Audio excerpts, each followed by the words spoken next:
You ready?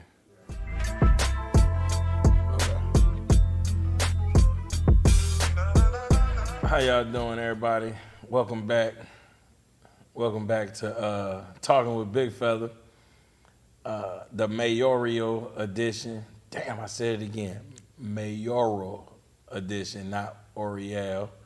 Uh, Once again, we not at Kneecap today. We over here at the Television Make It in Nashville studios. And, we got a candidate that we just had to talk to. There wasn't no way to do this without getting this lady right here in here. Stephanie Johnson. Hi. How you doing? I'm fantastic. How are you? I'm doing good. It's good to have you in here. Thank This you. makes me happy. Okay, so first question. Where you from? Nashville. You got any brothers and sisters? I have 3 brothers. Where are you at inside of that? So I have an older brother on my mom's side and 2 younger on my dad's. So you kind of in the middle in the mix. Yeah. All right. You went to school, Nashville, all that. Yeah. A lot of school, magnet, the public, the private, all of them. Yeah. But Hunter's Lane was the high school. Hunter's Lane. Yeah. Good old Hunter's Lane. Yeah. Okay. So, the first question basically is like, why? Why did you decide to jump into this crazy game and run for mayor of Nashville right now? That is a great question. So I initially ran because I thought that Music City was out of tune. But now I think I have to say maybe it's out of balance. And there's a lot of inequities all across districts. And the way I like to look at things is segment them, break them down. And so when we talk about crime, we have 35 districts, but 5 of them have the highest crime rates, right? And so that's unbalanced, right? You guys all get to live in peace, but they're living in turmoil. That's unbalanced. When we talk about housing, we want to build, but there's a lot of people being displaced. That's unbalanced. And so we can just go through every single thing. And as a leader, you have to be critical. And so when I go to council meetings for almost a decade now, I don't see critical happening through all the bills and things that are being passed. What are the effects that's going to happen to the people? And a lot of people are feeling those effects and speaking up, but the council is like almost quiet, too quiet for me. When my cousin died a couple years ago, they were too quiet. A lot of shootings, a lot of people were losing their lives, and they were just too quiet. And so I said, I need to get in this race because I'm loud about these issues, and I need someone looking at them and looking at them with a critical lens so we can actually do something about it. Yeah. I was actually talking to a good friend of mine, old Tiny D, bro. We was just talking about all the candidates, and she was talking about the married thing, and she was like, well, actually, she was like, you know who you really need to hear? She was like, it's a young lady named Stephanie Johnson. Now, she don't have the hype or nothing everybody else does, but you should really check her out. And that same day, later that day, I met you at Jerome's talk with Khalil. It was like, it was back to back. It was like it was meant to be, She told me that morning. I didn't even know I was going to be at that thing. And then I definitely didn't have no idea you was going to be there. It's kind of cool. All right, so Music City being a big event town, right? Yeah. That's written. That's what it is. That's what's going to happen. Over the 20s, they did a good job at branding the city, getting these people here, these big companies. Can the big event town coexist with Nashville and just the people of Nashville, and how? That's a great question, and I'm glad I recently saw this. So I think Bob Siphon, he's a pretty big guy, like promoter of Nashville. Like that was his doing. Like he did all this, he brought all this here, the Titan Stadium deal, all that stuff. But thank you, him. Spirited. Yes, Yeah. and he just retired. Yeah. And I watched his News 5 last interview, and I was looking at him, I was like, that's Black Rob. You know who Rob Higgins is. Listen, so, but what he does is he integrates the culture and people. And so if he was in that position, you would see something different. Because I feel like you have a guy on the other end, you know, he sees a certain world view, and it's the higher class world. In the other, we don't always get in, but Rob created a situation where we, the people, are kind of included in this event type of world. Yeah. And so how can we bridge these worlds? I mean, there's people in the community already doing it. Yeah. And so community problems need communal solutions. And so as a mayor or as a leader, you have to be able to recognize that critically and see who's doing what and kind of bridge those gaps. Yeah, that's real. That's real. So I asked a bunch of people this question, and I would love to hear your answer because I was reading up on you, and it's like you got this kind of, you thought about this already, right? So when I was in Detroit, I went back probably about 2013, 14, kind of be part of revitalization. They got this 50-year plan, the Detroit Future Cities. It was like a framework. And it's a beautiful, like the most beautiful civic document I ever seen. And in it, it's got all the stakeholders was part of putting it together. So you got like the businesses, the community organizations, the nonprofits, the state, everybody came together to do it. And in it, because Detroit was historically a black city, they have pockets where you have to have thriving African-American neighborhoods in this. You can't have a Detroit without these thriving African-American neighborhoods and business districts. And when I came back here, I'm looking, I'm like, okay, I understand in Detroit, maybe because it's historically black, they had to have that. And I ask people, I ask some people at the mayor's office, I ask friends, white, black, whatever. I'm like, does Nashville have to have black people? And if so, where is it written at? Because if it's not written somewhere, AJ Capital gonna buy the land where North Nashville, and you won't be able to revisit that. Once it's gone, it's gone. These big national, global companies, real estate companies, you can't buy it back from them. You gotta have hedge funds to buy it back. You know what I'm saying? What's your thoughts on that? That's a fantastic question. And that's why I do have something like that. Yeah, I heard. So I do have a black agenda. And in that black agenda, there's something called the Black Historical Ordinance.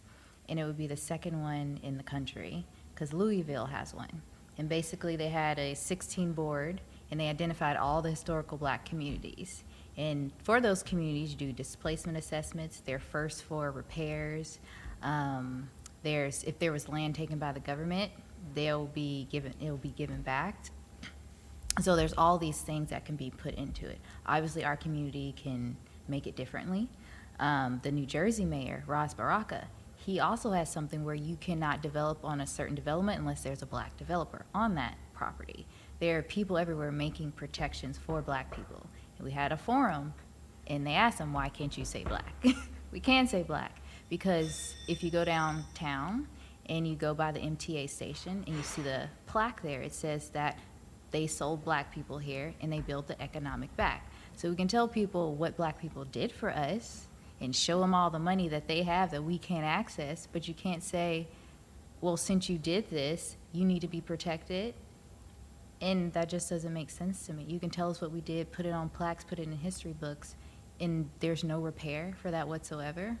Yeah. So cities can do that, and there's things that they can start to doing. Now, when we talk about reparations, that has to be at a federal level. Yeah. And cities are getting a little bit put the cart before the horse. So there's certain things you have to put in place. It's like a chessboard. You gotta be strategic, because we have a history, and we know what happens. And so unless we're looking at the history, looking at the mistakes, and then being strategic not to do them again, we're not gonna be able to be successful. That's pretty damn cool, lady. Also, I read that, not just like a black agenda, you got all type of different, you've thought this out. What's some of the other agendas or groups that you thought about? Yeah, so Native Americans, I mean, they're almost completely invisible. This is their land, and their people are buried underneath this land. These are their trees, their wind, everything, right? And they're asking for a cultural center. They can't get why can't you get the money for the cultural center? That should not even be a question or an ask. You know, like what you need, we need to figure out how to make sure it's done. You know, because their history is important to maintain and capture. They were here before us, you know, and black people are a mixed multitude. So we all types of groups, you know, in one. So that I also have a Haitian immigration relations agenda, and I also have a white relations agenda. And people are probably looking at that like, what? But I want to know more about the white agenda. Yes. I mean, I want to know. So if you look at the website, it talks about how people have tried to do a reconciliation panel. Like there's data research on it to do that on the national level. Okay, I don't wait around for anything. You know, what can we do here now? And there should be some type of reconciliation. So reconciliation kind of means that there was a good relationship before. We've never had a good relationship, right? So we need to talk about how we can repair this breach somewhere. But before we can do that, there are needs inside the community that we have to address. So we get these, I got issue, you do have issues, and I'm going to say that. And so in the white community, I know so many white men, and they have all friends who've died from drug overdose. When I was door knocking, I sat down with a gentleman for 5 minutes, and he told me his recovery story, and 23 people had already OD'd. These are all white men. We see them on the streets around here. What's going on in that community? And so I say drug overdoses for the white community is like gun deaths in our community. 70% of homicide, black people. That is an emergency. Why are we not doing it? We're asking Biden to declare emergency. Why ain't we asking you to declare emergency, Mayor? You know, or City Council? So we just have to, in order for us to move strategically and get to a place of healing, we have to speak to everybody's pain. God does. That's so real. So we have to be able to speak to everybody's pain and and if you want to talk about racism, you have to be able to say black, be able to say white, you know, not be afraid to say it. No, that's so real. I think that's so important too. You know what I'm saying? Like, this country is not going to get fixed until we deal with the reality of the situation and everybody kind of play around it. I often say, I was like, you know, either America is this evil place taken by evil means with evil people with evil intentions, or all of that is just really a bigger mountain that if we can ever get over it, it'll truly be the place they talked about. It'll be like the greatest place on earth for real, for real. And that's still to be seen. You know what I'm saying? But I like what you're talking about. What you're talking about is the road to getting over that mountain instead of sitting in it. You know what I'm saying? We sitting in it and it's getting bad and worse and everybody frustrated. But you're not going to fix it until you deal with it. Yes. You can't. Man. Okay. Another kind of mayoral more question. Okay, being at this music city and all these creatives here and, you know, these dream followers and, you know, that's even the vibe that it's something to be said about a place where people go chase their dreams at. You know what I'm saying? Anywhere where people pick up and say, I'm going there because I'm going to make it. It's got an energy to it, you know? And Nashville has been a creative place since 1800s, intellectual property, all that stuff here.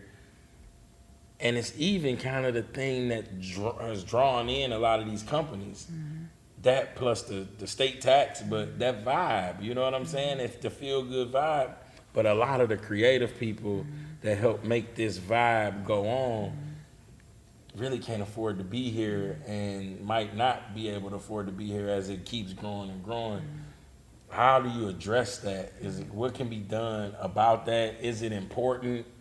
How important is it to you? If you was the mayor, like, how would you even deal with that? So for the last couple of years, I've been saying Nashville is not Nashville without Nashvillians, right?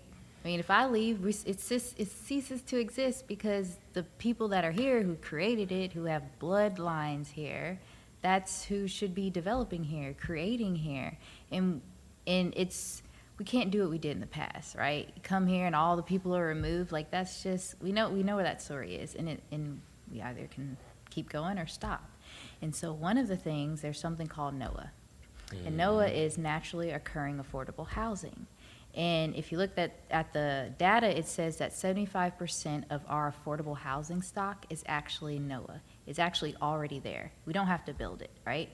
And so it costs more to maintain what we have than to build what we don't have, right? So not NOAA, the organization. No. This is an acronym for. Naturally occurring affordable housing. Okay. Yeah, which I found it before the NOAA Forum, and I thought that was interesting. Yeah. So, and it's beautiful for the work that they do, right? So, where was I? Yes, so we. Cheaper to maintain housing than build new stuff to take care of what you got. Exactly. And so and those people are not getting government subsidies, right? The new builders want subsidies, they want everything. Yeah. They're capitalists, how can I save money? But you're supposed to be building and loving the community. Yeah. And so the people that are actually loving the community and keeping housing affordable are me and you, mom and pops who have small apartment complexes, townhomes, and they don't even know they have access to those things, and they're the ones holding it down, right? And so that tells me that Americans do want affordability. Americans do care if someone can live in a house or on the street. And there's a select few that are pulling us in a direction that is not actually the truth.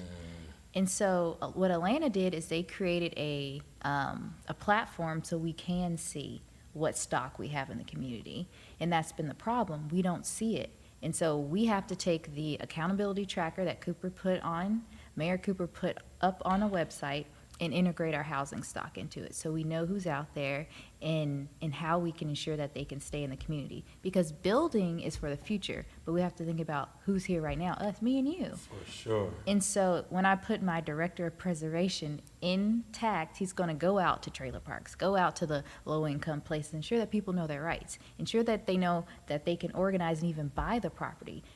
Talk about first rights of refusal, all these education pieces that they need to know. That is my responsibility, not to just see something like, oh, well, too late. No, it's not too late.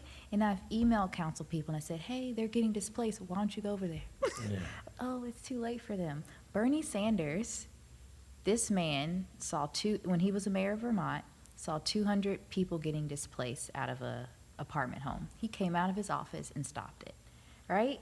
That's leadership.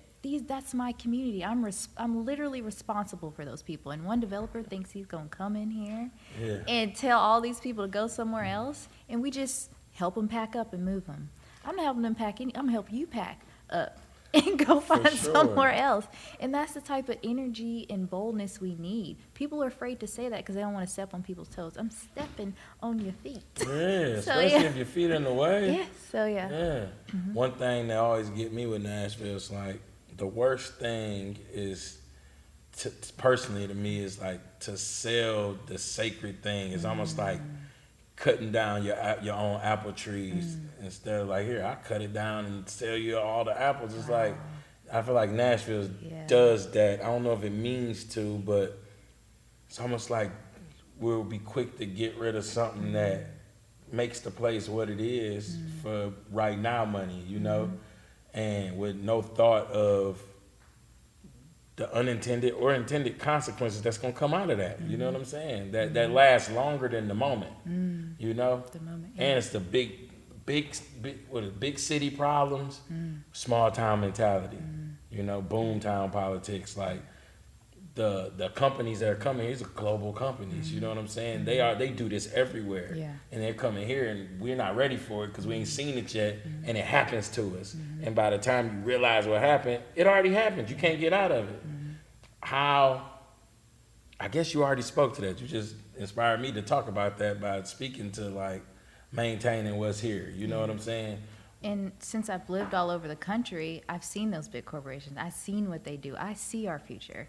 Yeah. And so I know where we're going, and it's not good. Yeah. So, What about, I found out the other day that we are damn near last in education in the state. Yeah. The 94 out of 95, yeah. Yeah, the cities got the worst education than some weird backwoods East Tennessee county. That's weird. Yeah. Right. That's really weird. What could we do about that? If you the mayor, How do we turn it around? Is it? I asked everybody else, is it possible? What you think? But I got a feeling you believe it's possible, and you have some ideas. Like, how would you even approach that? Yeah, so one of the first things I'm going to implement is a school initiative, adopt a school. So Cooper has his initiative. You know, each mayor can have their initiative. And so mine is adopt a school initiative, where we're pumping volunteers into schools. I have a private business that donated some money to a literacy organization. So we know that's where the crux is, right? That third grade portion. And so if people are not getting into the schools to read and things like that, then we're going to see that. And so when I saw that report, we're 94 out of 95, I started looking at what are they doing, right? And one of the mayors actually initiated a reading program. Like, he started getting in front of it, making sure kids had the support that they needed. And so that's one of my goals, and to visit over 100 plus schools, go to every single school, see what's going on, identify the lowest ones, and start pumping in support that they need. But the issue is that Nashvillians are suffering on the outside.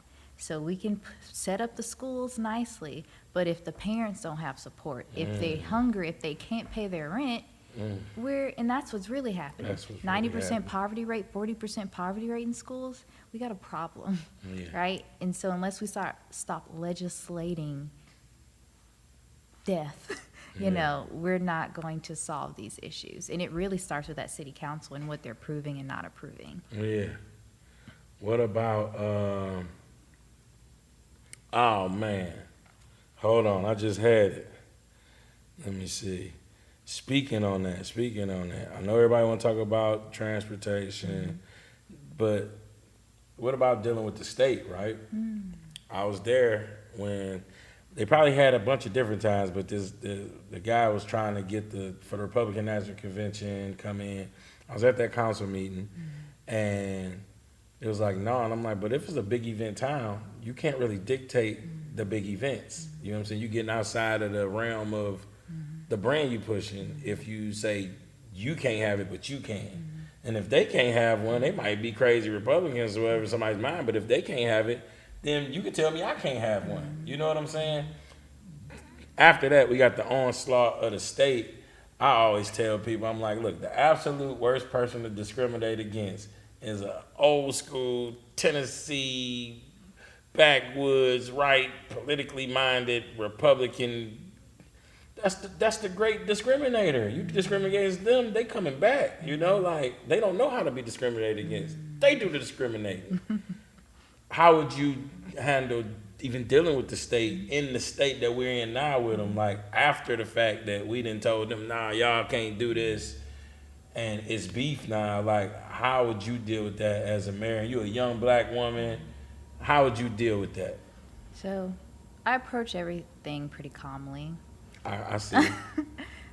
You can't let things rifle you up or get frustrated. You have to know how to pivot. There's a word in the business world, pivot. You know, if it's not working, you pivot. You figure it out.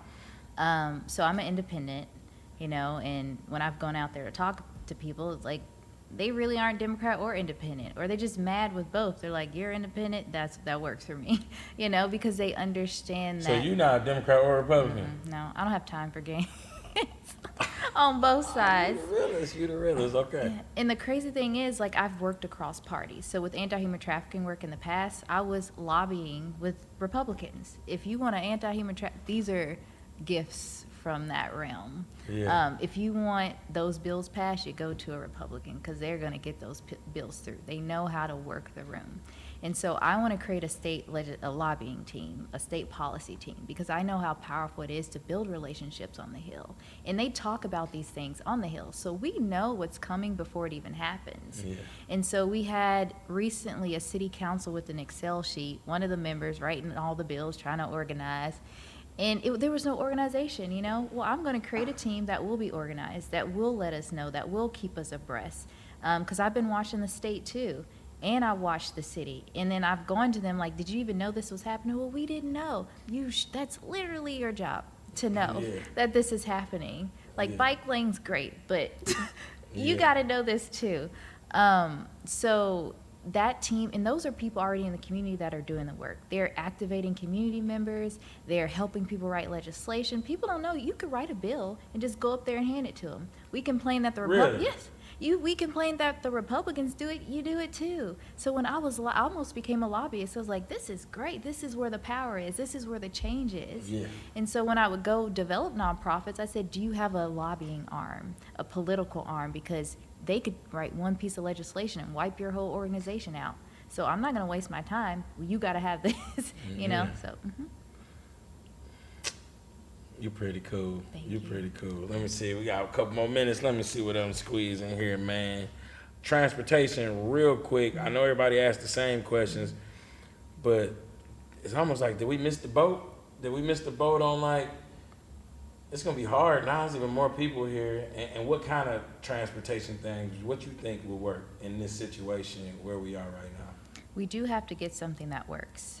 And once again, I've been watching the situation. Yeah. And the biggest issue we have is the outer counties coming in shut down, because we all paying for this, right? Yeah. And everybody's needs are not being met. So once again, segment it out, right? 35 districts, what are the needs inside of the district first, right? How can we create circular transportation? This does not mean I'm ignoring the middle passage, but circular transportation, and I just went to a meeting in Madison, right? And they have a bus called the 79. The 79 just stays in Madison. It has helped, it gets about 100 passengers a day, right? It has helped lift a lot of the lower income residents to get to Walmart, to get to Kroger's, so their needs are met inside, right? So I gotta go outside here to get inside here. How can I meet your needs here? And so each council person, like the mayor of their district, and they should be meeting those needs. I talked to someone over in Trevecca. There's a circular issue. So fix the circular problems, you know, and we can attach to the bigger. And so that gets people involved and want to take transportation, and then we pass a major transportation bill. Is there anything that you would like to say in these 30 seconds? Your last word, you know what I'm saying? We thank you for coming on here. It's an honor to have you on here. Thank you. I wanted to make sure that we got to talk to you as we've been doing these, talking with big fellas, figuring out what they don't know. You know what I'm saying? Where would you like to send the people? What should they do from here? They should definitely take a critical lens at this race, because we're in a crux right now where we can either go left or right. And I'm a candidate that wants to see this city go the right way. And I promise, I don't owe anybody. I don't owe a nonprofit. I don't owe an organization. I don't owe a developer if you look at my campaign donations. And so all I owe are the voters. And we out. You've been talking with big fellas. Thank you. Thank you.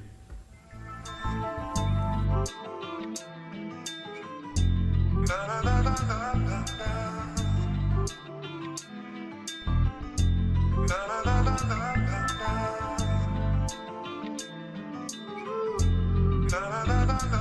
la.